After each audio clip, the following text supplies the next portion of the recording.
नहीं हम नहीं, देखो, शौचालय में बैठे हो चतुरासी जी का चिंतन कर रहे हैं, ऐसा तो चलेगा? पर वहाँ गा थोड़ी सकते? शौचालय में कोई गाएगा क्या? किसका प्रश्न है?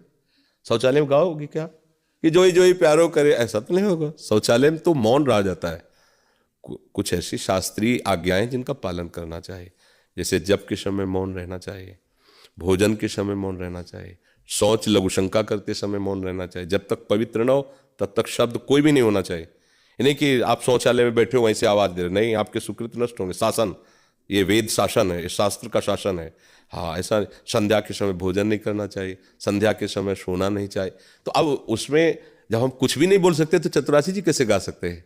शौच के समय हम चतुरासी के चिंतन कर सकते हैं अंदर ही अंदर, जो ही प्यारो करे सोई मोहि भावे।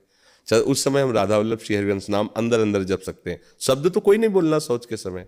और अपवित्र दशा में शौच होने के बाद बाथरूम से तभी बाहर निकले जब पवित्र हो, नहीं तो जो जो छूओगे सब अपवित्र हो जाएगा। फिर श्री जी का कैसे सेवा करोगे, कैसे भक्ति करोगे? मतलब शौच हुए ऐसे हाथ धोए बाहर निकल या ऐसा नहीं। अरे पहले तो था कि बाहर शौच जाना होता था, अब तो है कि आपके बाथरूम में अगर कई बार भी जाना है तो दरवाजे बंद करो, कपड़े उतार दीजिए, जितनी आवश्यकता हो उतना शौच जाइए, फिर पवित्र होकर फिर कपड़े धारण कर लीजिए। वो तो एक घर है ना।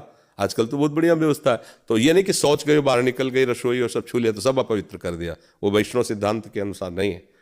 लघु शंका के ठीक से लघु शंका में बैठो, कपड़ों में ना गिरे, लघु शंका होने के बाद हाथ धो, पैर धो, कुल्ला करो, वैष्णव हो, पवित्र रहोगे। तो पवित्रता का जितना निर्वाह करोगे उतने ही तुम भजन में आगे बढ़ोगे। ऐसे मनमानी, अब जैसे लोग हैं खड़े खड़े लघु शंका कर रहे हैं, पैरों में छिट्टी पड़ रही है या कोई हाथ नहीं धोना, तो पशुवत व्यवहार है, फिर उससे कोई बनेगा नहीं। तो शौचालय में तो कैसे गान कर सकते हो और अपवित्र कैसे रह सकते हो?